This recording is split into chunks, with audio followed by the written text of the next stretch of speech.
Welcome. I'm E.G. Marshall. I don't suppose I'm alone in a fantasy I often have when I look at some paintings. A sleepy, quiet house among trees. A street that turns a corner behind the painted buildings. A dark, mysterious cave burnt like a smoking hole in the side of a bright, sun-drenched Arizona cliff. Well, I could go on, but I won't. What all of them have in common is the tempting allure of dreaming that it might be possible to step into the frame and visit that house, round that corner, explore that cave. A tug so strong that it pulls you towards the canvas as though hypnotized. If you've ever had that feeling, or even if you haven't, this is what our story is all about. Watch that old man. He sits there like no one is there but him and that screwy painting. Leave him alone. The guy could be deaf or a mute. A museum is a place for a lot of people. It's like an escape. I get waves from this one. I think he's got to be watched. There's something eating him about that painting, and it's our job to protect it.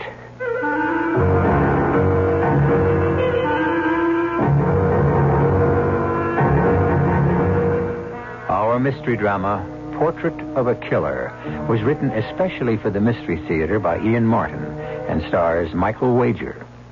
It is sponsored in part by Sign-Off, the Sinus Medicines, and Buick Motor Division. I'll be back shortly with Act One.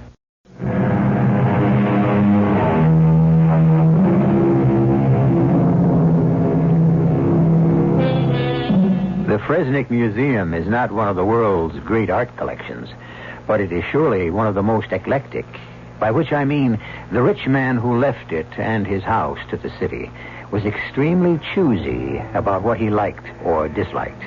It contains a wide-ranging potpourri of special and disparate gems, from a Rubens to a Paul Klee, from ancient Byzantine through the most literal of English 19th century painting, to the Impressionists, the Cubists, and even a smattering of pop art. And, most important to us, the only museum in the world in which hangs a W.H. Haskell, and thereby hangs our tale. Are you worrying about that picture again, Charlie? Darn thing haunts me. You know what I mean? Why don't they hang it in a better light? It's just the right light for a chiaroscuro, Charlie. Yeah, what? Italian word. Oh, here we go again. Just because your father was born in Florence, that makes you the big art expert. Whatever you said. Well, what's the word in plain English? Well, there isn't any. Chiaroscuro means, the arrangement or treatment of the light and dark parts in a work of art, whether color or black and white. Yeah, but this painting here ain't in black and white. No, it's a monochrome. A what? Well, like it's done in different tones of all one color, kind of green-like. Oh, yeah. Now that you mention it, that's what it is. All green. And spooky and crawly like cheese mold. Ugh. Charlie, you don't like the picture. Why do you moon around over it all the time? It ain't me. It's him. Who? The little old guy who's been coming in the last couple of weeks. Just around this time, after you go off. And? And nothing. He sits on a bench there, leaning on a stick, and keeps staring at this here picture. Like he was waiting for something to move or something. Well, to move? What could move? There are no figures in it.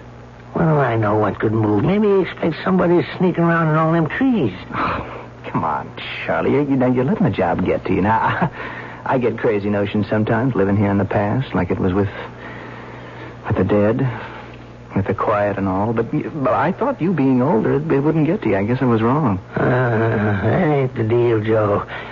I mean, anybody that gets tied up in something dead and gone at my age gives me goosebumps. I don't figure to be around so long. You? You'll bury your nephews and your cousins.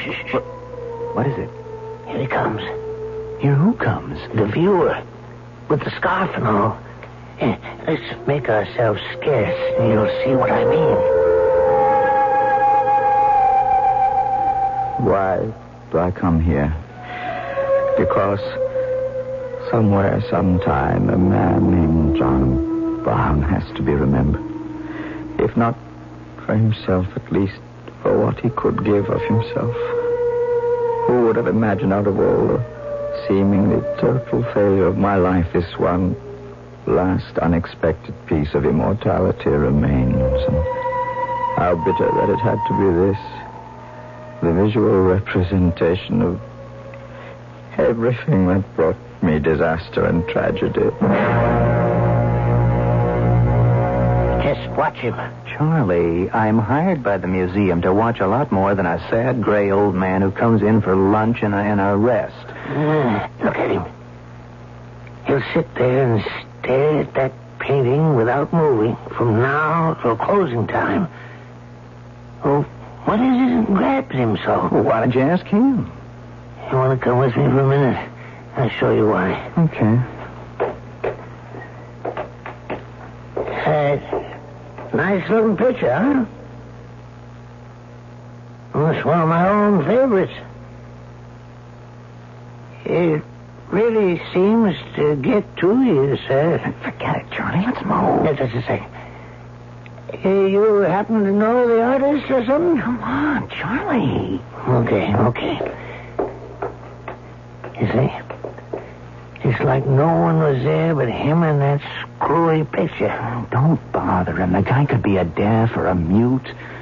A museum is a special place for lots of guys. It's an escape. Death. Mute, how I wish I were and sightless. Or dead. Only I cannot die as long as any trace remains, and this is all that's left. Oh, my sweet God, have I not suffered enough? Can I not at last make the final sacrifice and atone for all my crimes? Is there no way back? Some hope to change the future? I am alone. Nobody watching me. Could I step into that frame and back into the past? Could I relive it again? Somehow change the course of fate? How long will I hesitate to try? What am I waiting for? If it is to be any time, let it be now. Joe. What is it now, Charlie? Hey, old guy, sitting on the bench, watching the picture. We're back at the picture again. He just suddenly disappeared. His age. He probably has weak kidneys. No, I don't mean that. He just walked into the alcove toward the picture, and when I moved around so I could see into it, he was gone. As though he stepped into the frame and out of this world. Hey, look, Charlie, are you all right? Oh, I'm all right, yeah. I know what I'm talking about. Now, come here. Look, Charlie, Don't argue. Come here. Now, look. Look at the picture. That picture's an obsession with you. Look at it closely. Yeah, right there, on the path, moving up towards the front door. Charlie, I think you're flipping out. Now, you know there are no figures in that painting. Just look. I'm looking. I don't see anything. It's a kiss couture, or whatever you call it. It's hard to see in the shadows and the same color in what light there is, but he's there. Just the same. Creeping up towards the door. Who's there? The viewer. The old guy disappeared from the bench. Oh, you gotta be crazy. There's nobody there. Oh, how could you see without your glasses? Put 'em on. There aren't enough crazies wander in here from the outside. I gotta live with one on the inside. Okay. So my glasses are on. Where is he? You took too long. Didn't you see? He just went around the corner of the building to the back. You are as nutty as a fruitcake. I didn't see that. I wish I hadn't. You know what he was wearing? What? A tweed suit with knickers and high shoes with a skip cap. I ain't seen an outfit like that since I was a boy myself. Just before World War I.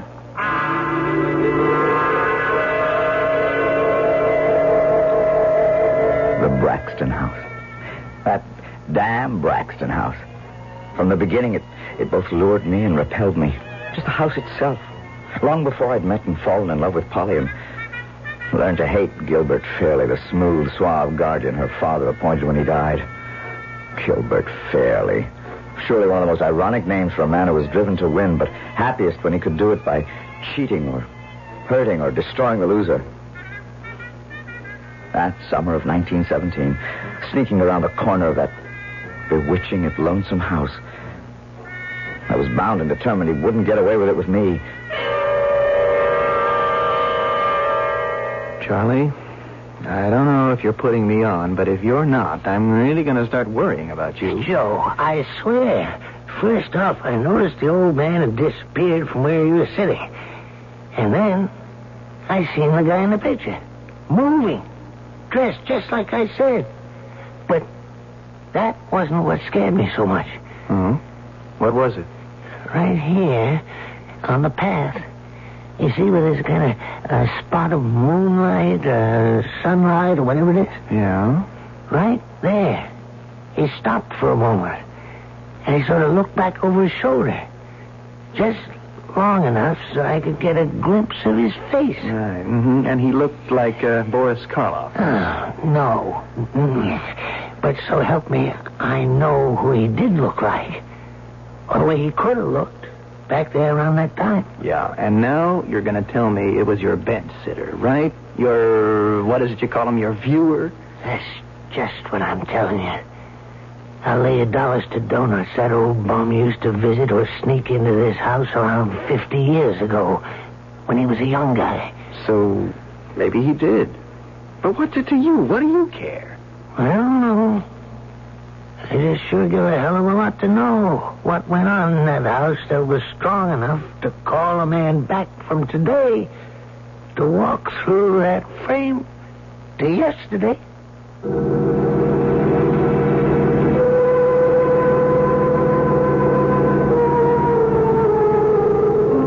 So, what do we have?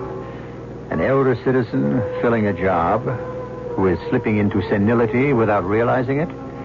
Or a valid case of dreams come true? An old man who has come back from Lord knows what to moon over a picture that represents his youth and in some magical way has beckoned him back to it? To change the course of events? Or only to relive them? I shall return shortly.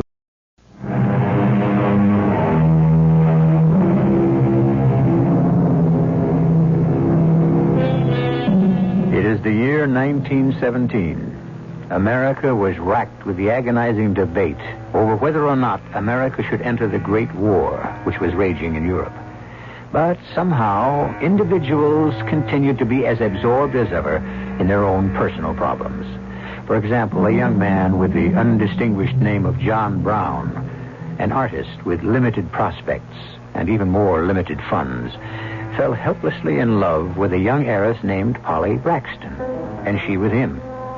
I mention this only because if, I repeat, it were possible for someone to step back through a picture frame into the past, and that man happened to be John Brown, this is where he would have found himself.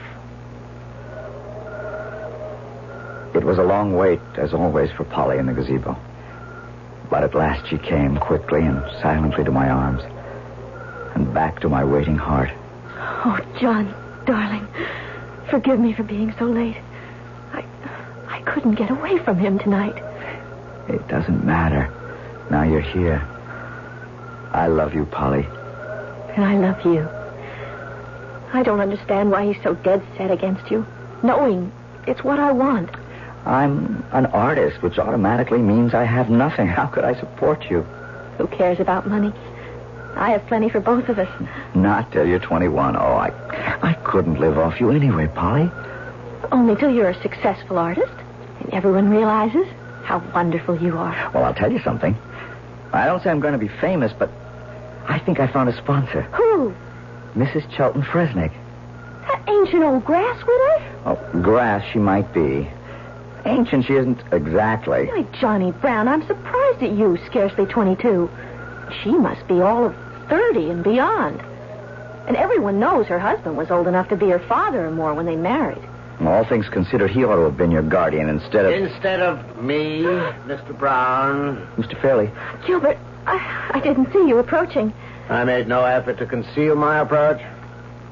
I'm even carrying a torch, as you can see. I was not aware you had an appointment with Mr. Brown tonight. A clandestine appointment. I need no protection against Johnny. I hope you never have cause to regret those words. I intend to do all in my power to make sure you don't. Now, just a moment, Mr. Fairley. I will ask you not to meddle in family matters, Mr. Brown. I'll talk to you in a moment. Polly, take this torch. Mind your way along the path. I'm not leaving. You will do as I tell you, or I swear by heaven I will lock you in your room till your 21st birthday. The torch. It will light you back to the house. Do as he says. You're sure you want me to leave? Trust me, darling. I do. Good night. You are never going to see my ward again. I'm warning you, John Brown. I'm carrying a gun at this moment and consider you a trespasser. This time I'll let you go.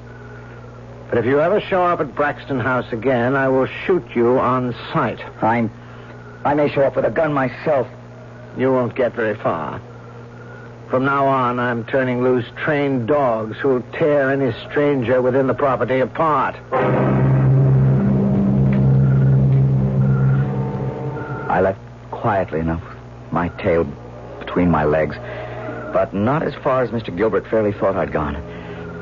By the front of the house, I doubled back to the trellis in the wisteria and was up on the porch roof in a moment, knocking at Polly's window gently. What is it? Polly, do you love me? You know I do. But what? Then let me in. We've got to talk about our future, if we're ever going to have any. Hey, Joe. Not the W.H. Haskell again. Yeah. What is it this time? The guy that was sneaking up the path. Yeah? I just saw him climbing up on top of the porch. And one of the windows was lighted up there. Oh, come on, Charlie. Not only that, but... What happened? Nothing happened, isn't that it? The window's closed. The light's out. It's just like it was before. Yeah, and just the way it's always been. Elope, Johnny? It's our only hope. I told you what he said. He'd shoot me or turn the dogs on me if I try to come back and see you. But how? Well, how can we get married? I mean, without his consent. Cross the state line. And you're old enough in that state without consent. How would we get there? What would we live on? I have a sponsor, remember? I'm sure if I talk to her, she'll buy the rest of what I've got. She's already brought one of my paintings, and I have that saved up a whole $100. That would pay for the wedding and the trip and all. But couldn't Gilbert have the marriage annulled? Not if you... Well, I mean, not if... Oh. Oh, yes. Yes. Yes, darling. We'll do it. I'll meet you at Four Oaks on the way to church. I can borrow a Model T and we can drive all that day and make it across the state line in time to be married. By the time Fairley gets back, finds you gone, traces you if he can, everything will be... Well, I mean, it won't be till Monday morning, and by then I'm... Oh, stop stammering, darling.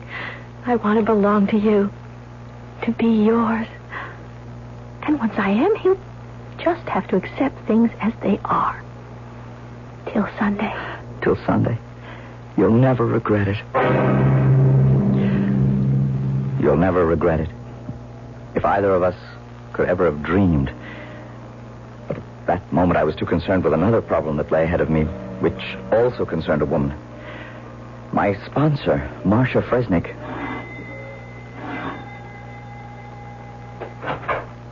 Why, Johnny Brown. Who would have expected you this late? And wasn't it clever of you to pick the maid's night out? Come in.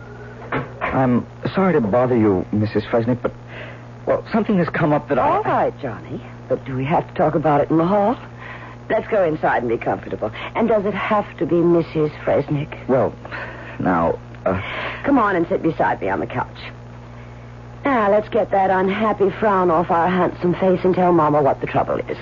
well, you kind of like the sort of thing I do, don't you? Well, I don't know. You haven't exactly started doing it yet. I meant my painting. Oh, that. Well, I mean, you did say something about helping me, and you did sort of promise to be my patron. You bought one picture from me. Yes, I did. And let's be fair to Chilton. He recognized your talent. For painting, that is. He thought you had quite a future. But you don't? Well, I'm temporarily interested in the present. Well, so am I. Oh, I'm delighted to hear it. Do you want to tell me why? Marcia. How'd you like to have all of me? Well, now, that's quite a proposition. Why this sudden, capitulation, if that's the word? Well, because I need money. I paint because I want to, and everything I paint, I never want to let go, never want to sell, but it's... Well, just now I need money. Oh, is that all? Don't be silly. I have plenty for both of us, and you can still hang on to your precious canvases. Plenty? For both of us? I don't understand. Well, let's not talk about that in the living room. We could make it all much clearer upstairs. Upstairs? Oh, now, look, Marcia, I don't need money. Well, gee, I wasn't suggesting that, Joseph. Well, I need money for us to get married. Married? Well, I don't mean to you. I mean to Polly. Polly? Oh, you mean Polly Braxton? Gerald Fairley would never let you have her. He has his sights on her for himself. Mr. Fairley, he's old enough to be... Now, let's not discuss who's old enough to be who's what. And I don't want to talk about that silly little baby like Polly. Let's just concentrate on us. Sure, but what... Through my husband's connections, I can arrange a one-man show for your paintings. But that will take time. In the meantime, there's you and me. I can't wait for a showing. I just like to be able to sell all I have to raise some cash. So you can try to marry Polly Braxton? Yes. You prefer her to me? Well, Marcia, it's different with us. You're damn right it is. You don't mind letting yourself out, do you? Since in a larger sense, you already have. The first thing the following morning, I went straight to Mr. Fresnick's dealer, who had handled the one sale I'd made. I laid my cards on the table about needing money. He said he couldn't handle what I want, but he would refer me to the Koppelman galleries. And that's all you have? Every canvas I've finished, Mr. Koppelman. Van Gogh or Renoir, you're not. Well, I wouldn't expect to be yet. Besides, they're not my style. My style is to buy what I can sell, so... Buy? No. Handle you, show you. Maybe. But right now I need cash. I'll take it on consignment, the usual percentage agreement, and I'll push it all I can. But that isn't what I need. Don't rush me. I didn't finish. With you, I'll make a special deal. An advance against future sales, $500, and I can see that's not enough. I'll stretch a little. $1,000 cash, but that is as far as I can go. When could I have it? I have a wagon downstairs. You help me stack these canvases in it, and you'll get it right away. I didn't question anything for a moment. Things had gone even better than I could have hoped. Polly and I met that Sunday as planned, crossed the state line by mid-afternoon, and got Polly settled in the hotel. We registered as man and wife, which we were going to be as soon as I found the justice of the peace. Then came the first blow. John, where have you been? What took you so long? When do we get the license? Oh, honey, There's something wrong. What is it? we can't get married yet. Oh, I knew it. God is punishing us. I knew it was too good to be true. We still have to wait 2 years until I'm... No, take it easy, darling. Not 2 years, just 2 days, 48 hours. Oh, is that all? Then everything's all right. Sure. Only... I know. This was to be our wedding night. We waited so long. Why does it have to be longer? I guess it's just the way the rules are made. But we are going to be married in 48 hours. We are man and wife already in our hearts. Couldn't we bend those old rules just a bit? Do we have to wait any longer? What harm would it do? Well, I guess, considering how much we both want each other, it wouldn't do any harm at all.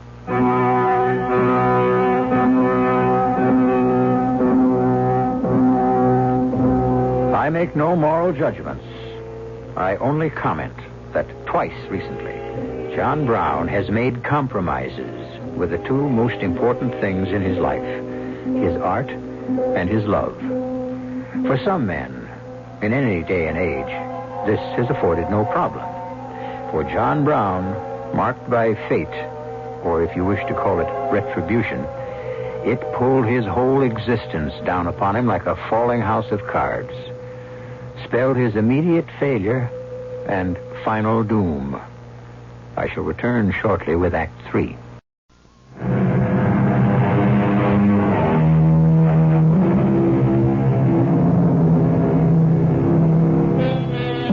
That morning, Polly and John woke up together.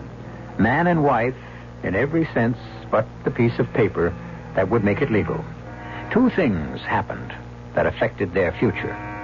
The United States declared war on Germany, and Gilbert Fairley, not entirely by accident, discovered where his missing ward had disappeared to. Both of these events set a series of actions in motion which are to bring us back full circle through 50 years to the Fresnick Museum and the haunted painting. But let us leave the future for the future and stay for the present with the past. Are you awake, John? Yes, Polly. For a long time, I didn't want to wake you. Oh, good morning, Mr. Brown. Good morning, Mrs. Brown. Husband. Wife. I feel so wicked. Me too. And in about 34.5 hours, it can all be nice and legal. Well, don't sound so bored about it. Well, I'm not, but after all, it's only a matter of form now. You're not worried about making a dishonest woman of me? But why should I be, since I have every intention of making you the other two? The other what? An honest woman.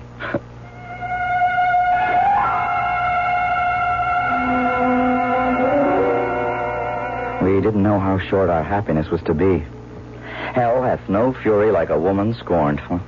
Perhaps that's an apt quotation, but I never thought Marcia would have felt that strongly. But I guess she did.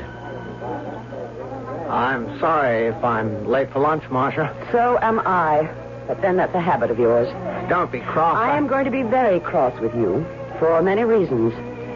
You intend to marry Polly Braxton. Of course. If I don't before she's 21, she could bounce me out, and quite possibly will. Where is Polly now? Darned if I know. That's why I was late for our meeting. Do you have any idea? I might. Well, it's damned important to me. Really? Why?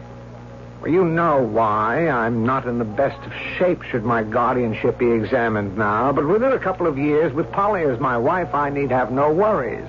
Well, I have a piece of information that's worth your whole empire. What do I get in exchange? What do you want? A continuance of our present relationship. Nobody pleases me quite like you. Granted. Your little pigeon has flown the coop to get married. You have about, let's see, a little over 24 hours to stop it. Would you like to know where to find her?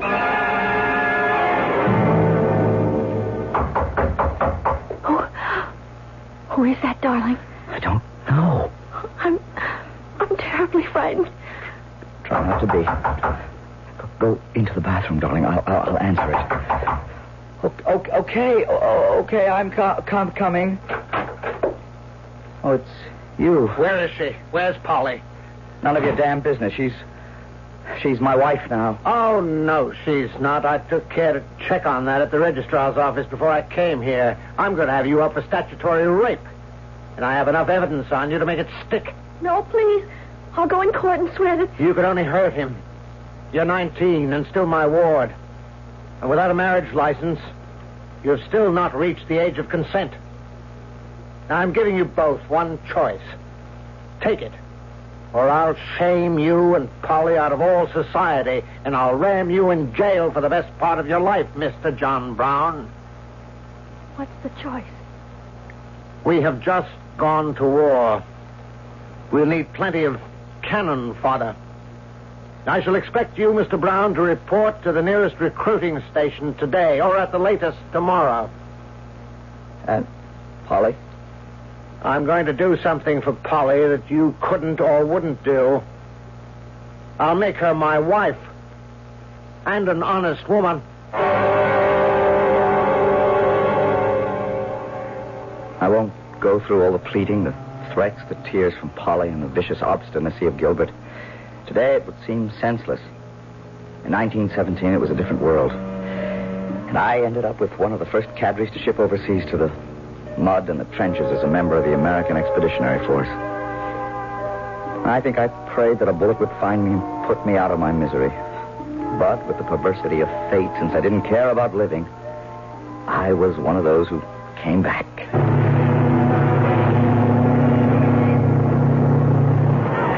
As our troop ship docked, it was delirium. Everyone in transports of happiness. There was none for me. Of all the letters I'd ever written, I'd never had one reply from Polly. I was surprised when Marcia met me at the dock.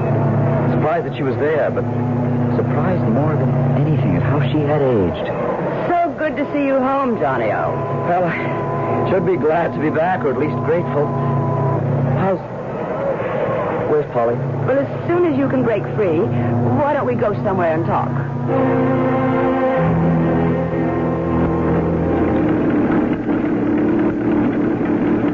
Where are you taking me? Back home with me. Are you surprised to see a woman driving a car?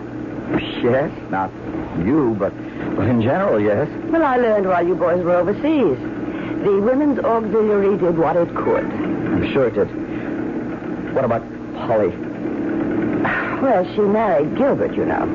From all my unanswered letters, I could have guessed. Right after I left? Oh, no. She waited as long as she could, but... You say your letters were unanswered? That's right. Dear Lord, it's worse than I thought. What does that mean? Well, I guess she could never have received them, John. I don't think she would have married Gilbert if she had. I mean, if you told her that you still loved her. I did. Oh, what's the difference now? I don't suppose anything's happened to my paintings. I mean, anything of interest, I mean. No. Did you do anything over there? Do you mean painting? Oh, good Lord, no. I hope you will again. Your painting of the old Braxton house is still in my ex-husband's collection. The others? Well, you'd have to ask Gilbert about those. Gilbert? It was a condition Polly made before she'd marry him. They were bought from a dealer named Koppelman and put in her name. You have quite a sum waiting for you in the bank, Johnny. I don't want it. I'd rather have my pictures. Well, they are yours now to claim. What do you mean? She left them to you in her will when she... What? When she what, Marcia? Is Polly dead? Yes, Johnny. Polly is dead. How? She was going to have a child, but she... Go on. She committed suicide. Hanged herself before the child was born. Why? That's something else you'll have to ask Gilbert about. He said, and he had a telegram to prove it, that you had been killed in action. We all thought you were dead. And suddenly it was all crystal clear. That cold fish carrying through his plots at no matter what cost. The child, mine and Polly's, not his. The intercepted letters broke her, thinking I no longer cared for her. And then, with that false telegram, the last frail hope crushed. And her ghastly escape from his cruelties and demands, taking our child with her. And so, half insane with rage, I went to Braxton House for the last time to face the man I felt could shame the devil. I heard you were back in the States, John Brown. I've been rather expecting you to turn up here. Aren't you afraid? Of what? That you tear me limb from limb? I prepared for that. A German Luger. Yes. I purchased it from one of our brave Yankee Doodle boys like you. You are a fool. I'm not afraid to die. My dear Johnny, I have no intention of shooting you. I have better ways of bleeding you slowly to death, making you writhe helplessly as I have this past year. Come with me, and let me give Polly's legacy to you. I followed him from the hall up the stairs to an unused room. We entered, and I looked about the room in blank horror and blinding anger. Every canvas, save one that I had ever painted, blotted and drenched with bright red paint and ripped to tatters by knife slashes in their frames. The rest of your children. You must be mad. They're destroyed, ruined. How could you? My revenge for my humiliation. And now the last. I saved this one letter that I intercepted for you. Read it. I read it all. But the sentences that remain in my mind were these. You must understand, my darling, that I only married him to save you. And he will never touch me. Our child is growing inside me. And when you come back, we will arrange a divorce or an annulment so that we can be married. Please, be careful. You must come back. I love you forever now.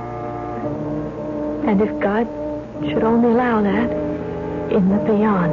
And suddenly, I went berserk. You bloody murderer! You killed her! Remember, I'm armed. You think that will hold me back? Damn you! You shot me. A lot of us brought Lugers home with us. I had mine, and it's bulleted in your gut. Get a doctor. I'm dying. It'll take a long time, though. And it will hurt. Maybe hurt enough to make up for what you did to Polly. And just to make sure, I am going to make an end to this charnel house. I am going to burn it to the ground. It can be your funeral pyre.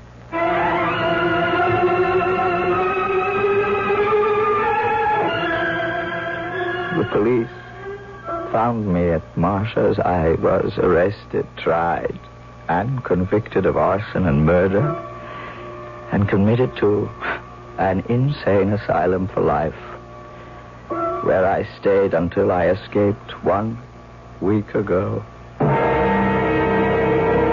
Hey, Joe, come on. Don't argue. Now, I can really show it to you. Show me what? There's a light. A bright orange-red light in that upper window. Oh, are we back at the W.H. Haskell again? Yeah. Not only that, the old bum, the visitor, he's back, sitting on the bench. Yeah, see? Yeah, I see him all right, but... Good Lord, you're right. You see? Not only the upstairs window, but the other one over there and downstairs. Yeah. Looks like the house is on fire. You damn fool, the whole picture's on fire. Look, hold him till I can get an extinguisher. So, it is finally ended. The last of everything, even W.H. Haskell. Funny. All those years ago as a boy to feel that no painter of note would be just plain Johnny Brown. W.H. Haskell sounded more like it. And in the end, even he had to go. No immortality for any of us. Johnny. Polly. Hurry up, darling. We're waiting for you. We? Me. And your son. Your son. I'm coming. I'm coming. Time at last to put an end to tragedy and face a new beginning. Yeah, that does it. Not that it'll help the painting much. It's destroyed. Oh, you were right about that old boy. He is a vandal. Well, I guess. Yeah, I guess he'll get what's coming to him. The cops are on their way. Going to be a little late, Joe. What? The old fella here. He's gone. Dead? Yeah. Huh. I wonder what he had against that picture. I guess maybe we'll never know. You know something, Joe? I don't think I ever want to.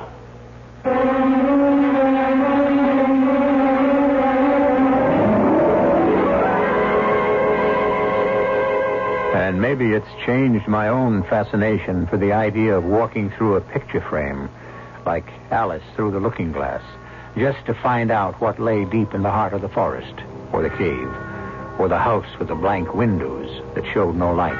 It's none of my business, really. And maybe I wouldn't like what I found there. I'll be back shortly.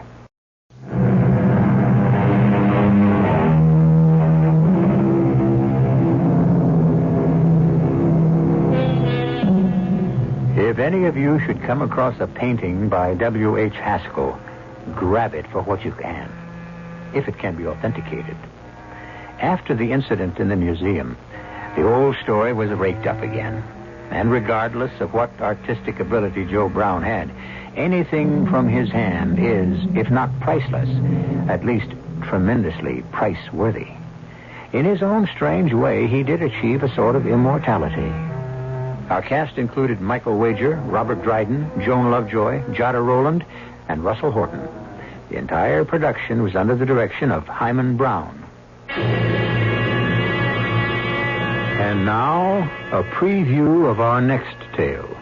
You killed a cab driver named Joe Paulson. What are you saying? Why would I kill him? You took his cash plus the ring. How did I kill him? With a gun. That's impossible. You know me, Lieutenant Davis. I never worked with a gun. Until now. I don't even have a gun. Oh, yes, you do, Eddie. We found it in your apartment. A gun? But A 32. The gun that killed Paulson. But I don't remember. If you killed him when you were high, would you remember? Well, no. Well, that's it, Eddie. You got the ring and the gun. Now, do you want to make a statement? I don't remember killing him, Lieutenant, but if you've got all this evidence, I guess I did. Radio Mystery Theater was sponsored in part by Buick Motor Division and Sign-Off, the sinus medicines. This is E.G. Marshall inviting you to return to our Mystery Theater for another adventure in the macabre. Until next time, pleasant dreams.